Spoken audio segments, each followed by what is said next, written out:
What do you say to those viewers that don't pursue their dreams and are locked in their careers because they are too afraid to take risks and pursue something meaningful? Well, the first thing I would say is, well, you should be afraid of taking risks and pursuing something meaningful. But you should be more afraid of staying where you are if it's making you miserable. It's like the first thing you want to do is dispense with the idea that you get to have any permanent security outside of your ability to contend and adapt. It's the same issue with children. It's like you're paying a price by sitting there being miserable. You might say, well, the devil I know is better than the one I don't. It's like, don't be so sure of that. The clock is ticking. Yeah, and if you're miserable in your job now and you change nothing, in 5 years you'll be much more miserable and you'll be a lot older. But isn't it a luxury to pursue what is meaningful? Our viewers have mortgages, they have children, they have payments and loans. It's a luxury to pursue because we lack the resources. Well, I don't remember now, I'm not talking about what makes you happy. It's a luxury to pursue what makes you happy. It's a moral obligation to pursue what you find meaningful. And that doesn't mean it's easy. It might require sacrifice. If you need to change your job too, let's say you have a family and children and a mortgage, you have responsibilities. You've already picked up those responsibilities. You don't just get to walk away scot-free and say, well, I don't like my job, I quit. That's no strategy. But what you might have to do is you think, well, this job is killing my soul. All right, so what do I have to do about that? Well, I have to look for another job. Well, no one wants to hire me. It's like, okay, maybe you need to educate yourself more. Maybe you need to update your curriculum vitae, your resume. Maybe you need to overcome your fear of being interviewed. Maybe you need to sharpen your social skills. Like, you have to think about these things strategically. If you're going to switch careers, you have to do it like an intelligent, responsible person. That might take you a couple of years of effort to do properly. When you say pursue something meaningful, is it important to have a vocation? I think it's more important to have an ethos, an ethic. So I have a program, for example, called the Future Authoring Program, which is a writing program that enables people to develop a vision for their life and then to develop a strategy. And so it's based on the idea, imagine that, and it's an extension of the ideas in the book, or at least something along the same lines. The first thing that you want to do is figure out, imagine you were taking care of yourself, like you were someone you cared for, which is rule number 2, by the way, essentially. Then you should figure out, well, if you could have what you needed and wanted, what would it be? What sort of friends would you have? What would your family relationships look like? How would you conduct yourself with your children? How would you educate yourself? You need to think through how it is that your life could be properly arranged if you had that ability. And then you can aim at that. And the funny thing is that if you do posit a goal of that sort and work towards it, you will move towards it. The goal will change because you'll learn things along the way. But I mean, I've dealt with hundreds of people in my clinical and consulting practice, and we set a goal, we develop a vision and work towards it, and things inevitably get better for people. So it's not a luxury, it's difficult. It's a moral responsibility, and it isn't happiness. It's not, the pursuit isn't for happiness. It's a moral responsibility to pursue what is meaningful. Absolutely. Yeah. So when if you watch yourself, you say, well, I had a particularly good day at work. And what does that mean? Well, it means that you lost your sense of time, right? Because when you're having not a good day at work, it's like, first it's 1 minute to 3, and then it's 45 seconds to 3, and then it's 30 seconds. That's what school was like for me. It was like, click. It's so funny, I went to my daughter's school. I used to get in trouble for talking all the time. Surprise, surprise. When I was a kid, and I was bored stiff in school, and so I would misbehave upon occasion, out of pure boredom. And about 21 years ago, I went to my daughter's school to sit for a class. It was about an hour long, and I was sitting there, and the teacher had all the kids on the floor and was having some of the kids read to the others, and some of the kids who were reading couldn't read at all. And I had exactly the same experience. I was sitting there, it was like being 7 years old again. I could see the clock going tick, tick. And I thought, You know, if I was in this classroom for 3 days, I would misbehave. 40 years old, I would misbehave exactly like I did when I was 6. No. Well, that's no place to be, right? Because you don't want to be in a place that's stultifying. You don't want to be in a place where there's no challenge. You might even quit your job if there's no challenge. Say, well, that's a good job. It gives you security. And you think, God, I can't stand this. It's eating away at my soul. It's all security and no challenge. So why do you want a challenge? Because that's what you're built for.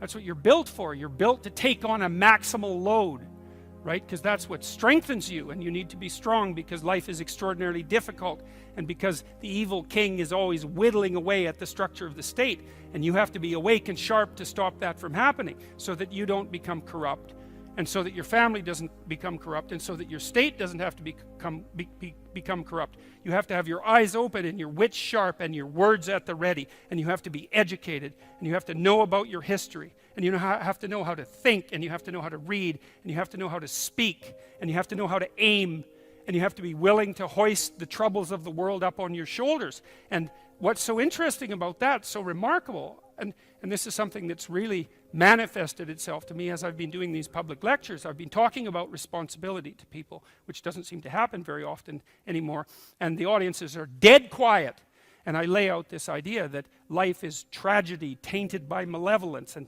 everyone says, yeah, well, we always suspected that, but no one has ever said it quite so bluntly, and it's quite a relief to hear that I'm not the only person who has those suspicions. And then the second part of that is the better part, and it's the optimistic part, which is, despite the fact that life is a tragedy tainted by malevolence, at every level of existence, there's something about the human spirit that can thrive under precisely those conditions if we allow that to occur.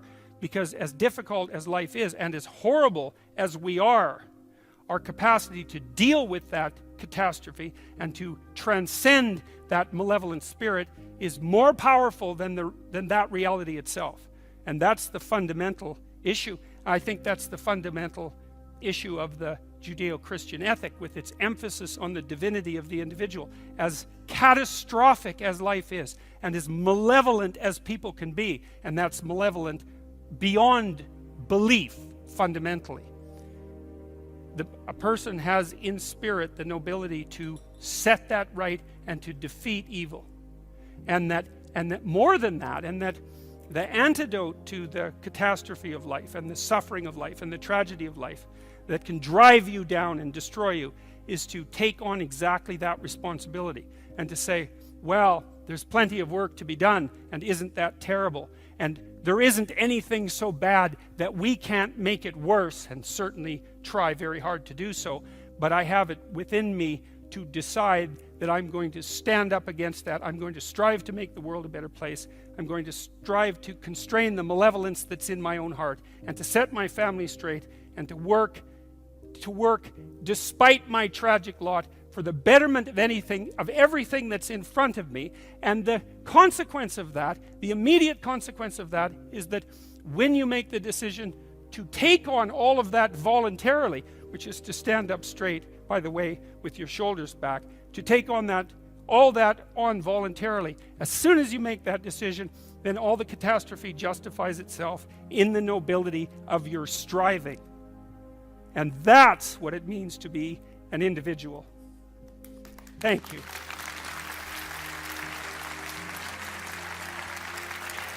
When I was 25 or so, I probably weighed about 138 pounds. I smoked like a pack of cigarettes a day. I drank tremendous amount of alcohol. I was from northern Alberta, this rough little town up in northern Alberta called Fairview, and there were long winters there, and my friends were heavy drinkers, and most of them dropped out of school by the time they were 15 or 16, went off to work on the oil rigs, and it was a rough town, and we drank a lot. I started when I was 14, and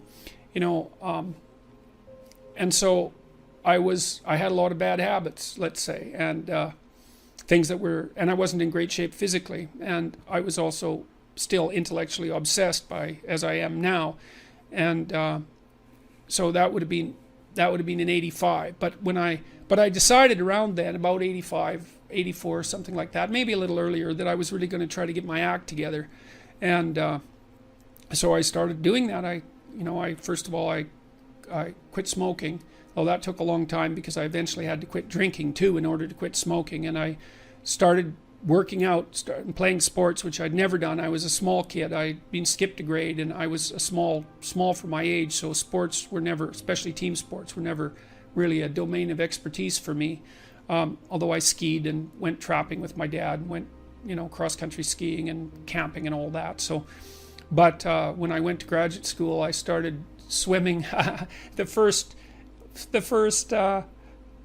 physical exercise routine I did, I enrolled in a swimsercise course, I think it was called. So it was me and this like really overweight kid, and like these 60-year-old women, and man, they could out exercise me like mad. It was really embarrassing. Me and the overweight kid, we'd be just panting ourselves 3/4 to death at the end of the bloody workout, and these 60-year-old women who weren't in great shape were like, chatting away as if nothing was going on at all in the pool. So that was quite embarrassing, and as was going to the weight room, because when I started I could barely bench press 75 pounds, and people used to keep coming over and helping me, which was the last thing I bloody well wanted, but certainly needed. And I got to the point where I could bench press 225 pounds. I think that was the best I did, and I gained about 30 pounds of muscle in a year and a half. So that was a good thing. So like I was kind of a wild man, and I'm a little bit manic in my temperament, and so I was kind of going every direction at the same time. So, and I don't regret that. I had a fine time when I was a kid, but I needed really to get disciplined, and I had to do it because I was working on these hard problems that that I've been discussing with all of you, and I've been working on them really obsessively since I was probably about 18, maybe even earlier than that, and got to the point around 25 when I was in graduate school trying to get my PhD, so doing all my research. Like I published 15 papers by the time I graduated with my PhD, which was I think by a fairly large measure the most papers that any graduate student at that time had ever published at McGill. I think that's right. It might have been twice as many, or maybe twice as many, maybe even 3 times as many. And at the same time I wrote Maps of Meaning, which was a terribly difficult thing to do, because I was writing about 3 hours a day doing that, and I couldn't do all that and continue with my misbehavior, my sort of my what would you say, my hedonistic my massive hedonistic consumption of alcohol and all of that. I just couldn't keep it up, and also work seriously on the issues that were at hand. So I had to stop. That's a sacrifice. I had to stop messing about and straighten myself out. And I got married. Well, the woman who's my wife, Tammy, who I've known since she was 8 years old, she lived across the street from me in this little town called Fairview, and I was in love with her like the first time I saw her, which is quite the bloody thing. So that's worked out pretty well for me. But she came to live with me about the same time, and we decided jointly to get our act together, and we swore that we'd tell each other the truth, which I think she's actually done better than me. Like I don't think she's lied to me ever in our entire marriage, which is unbelievable, and it's been so useful because I can really tell her things and we can really talk. So I tell you, if you want to have a good relationship, man, you embed it in the truth, because if you don't embed it in the truth, you don't have a relationship. It's just lies. It's a tissue of lies, and it will dissolve in the chaos as soon as a crisis comes along. So the truth is a terrible thing, but not compared to falsehood. So all right, so let's look at the live chat here. You hear the egalitarian clarion call everywhere. Everything should be equal. Everything should be equally distributed. We should strive for equity. It's like wrong, especially if you're a conservative. Wrong. What we want are just hierarchies of competence. Not everyone's a neurosurgeon. If your father has a brain tumor, you probably want a hierarchy of competence for neurosurgeons, so you can pick the one that's the best, so that he might not die. That's what a hierarchy of competence is for. For the postmodernists, there's no hierarchy that isn't based on power. Well, because they think the world runs on power. And that's why they're willing to use power to get what they want, because it's the only thing they believe in. But a valid hierarchy of competence, it's God, we need those things, man. We need the best plumbers. We need the best contractors. We need the best carpenters. We need the best lecturers. There has to be a hierarchy of quality And not only so that we know who the best are and can reward them properly, but so that we can reward them so they keep being the best. It's like, if you have a great educator, if you have a great leader, if you have a great thinker, you want to reward them so they keep thinking and they keep educating so they can tell you something. It's not a reward for their intrinsic being. It's a calculated move on your part to suck everything out of them that's valuable as fast as you can. That's what a hierarchy of competence is for. And the idea that hierarchies of competence don't exist it's so cynical. It's such a pathologically cynical idea. And it's actually quite patently untrue, because here's an interesting tidbit from the psychological literature. Let's say you want to determine what the best predictors are for lifetime success in a Western society. Well, what would you hope for? How about intelligence? There'd be a good one. Let's hope the smart people occupy more positions of complexity, right? Because they're smarter. Would you want it any other way? Okay, and that's great. The number one predictor of accomplishment in Western societies is intelligence. So that means the system works. What's the number two predictor? Conscientiousness. Well, what's that? It's a trait marker for hard work. So who gets ahead? Smart people who work hard. Now, that doesn't account for every bit of the difference between people in terms of their hierarchical structure, because hierarchies aren't perfect. They're corrupt. People get to the top sometimes because they're psychopathic, although, believe me, a hell of a lot less than you think. Because a psychopath has to keep moving from place to place, because once he reveals himself as deceitful and untrustworthy, he has to go find new suckers to fleece. So the idea that, there's no distinction between a CEO and a psychopath, it's like, that's only made by someone who A, knows nothing about psychopaths, B, knows nothing about CEOs, and C, has something fundamental against the entire capitalist structure, because it's simply not true. Corrupt, sometimes, greedy, sometimes, short-sighted, sometimes running companies that are doing their best to auger themselves into the ground, and so, it's bad people running a dying organization. But generally speaking, it's not the case. Our hierarchies of competence are reasonably functional, and not only are they functional, they're valuable. We need to know who the competent people are, and we need to reward them. And even more importantly, we need to tell young people, hey, there's some hierarchies of competence out there. Like 1,000 of them. Go be a plumber, man, but be a good one, Be an honest one. I had a plumber once, It was the night before we were putting drywall in our house. We were redoing a house, and he had put in all the plastic piping, and I was going to test the joints. They're supposed to be glued together with this pipe glue, right?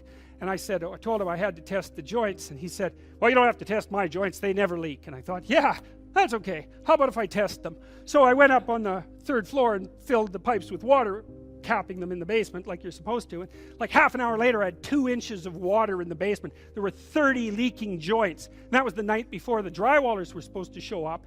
So he wasn't particularly competent. That's the point of that story. But even more so, he had put a bunch of the plastic pipe outside where the drywall would be, so it would have been sticking through the wall. So I spent a frenetic night, sawing through plastic pipe and re-gluing joints so that the drywallers could come in. What's the point? If you're going to be a plumber, man, be a good plumber, because otherwise all you do is go out there and cause trouble. We don't need people to cause more trouble. We need people to solve problems. And so you can be a tradesman, and you can make a lot of money as a tradesperson. It's a bloody, reliable, honorable, forthright, productive way of making a living. And there is a hell of a lot of difference between a working man who knows what he's doing and one who doesn't, both in terms of skill and ethics, right? And you work with someone who knows what they're doing, it's a bloody pleasure. They tell you what they're going to do, they tell you how much it will cost, they go and do it, it works, and you pay them. Perfect. Everyone's happy. And that's what happens when you have genuine hierarchies of competence. And so you listen to these panderers of egalitarianism and equity, and they fail to recognize completely that there are differences in rank between people. It's not such a terrible thing, man. Maybe you wouldn't be a great lawyer. Like, it's certainly possible. Most people aren't. But that doesn't mean there isn't something you could be great at. There's lots of hierarchies to attempt to climb, and if you fail in one, go try in another. But the point is, you're still trying to aim for the top, and what the hell are you going to do if you don't try to aim for the top? Flap about uselessly and whine about your life? It's not helpful. It'll just make you miserable. You're not reliable to anyone. You can't help out in a crisis. It's like, so you tell young people, and this is another message for conservatives, like, I don't care what you're going to do, but go out there and make something of yourself for God's sake. Be an honest person and work and get to the top of whatever it is that you want to get to the top of. You know, and stand up for yourself like a respectable human being and be a bit of a light on the world instead of a blight.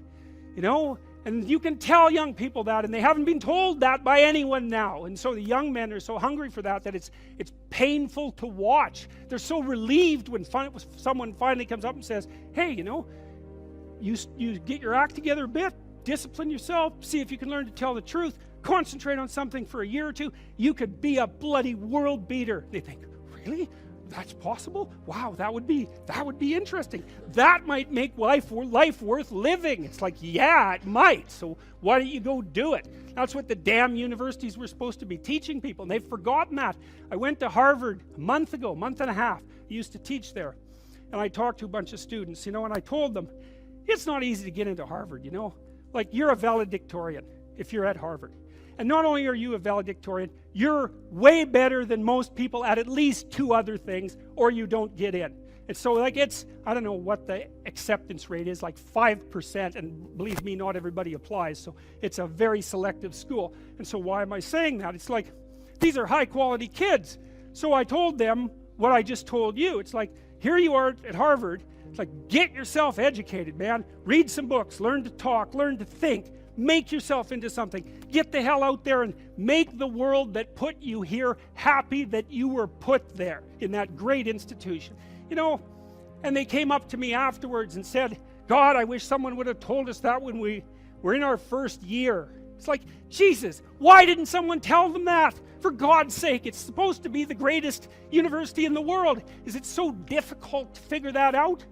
Well, it is, if that isn't what you want to have happen in the university. You want to make cringing milksops who whine about being victims while they're going to Ivy League institutions. Jesus, it's pathetic.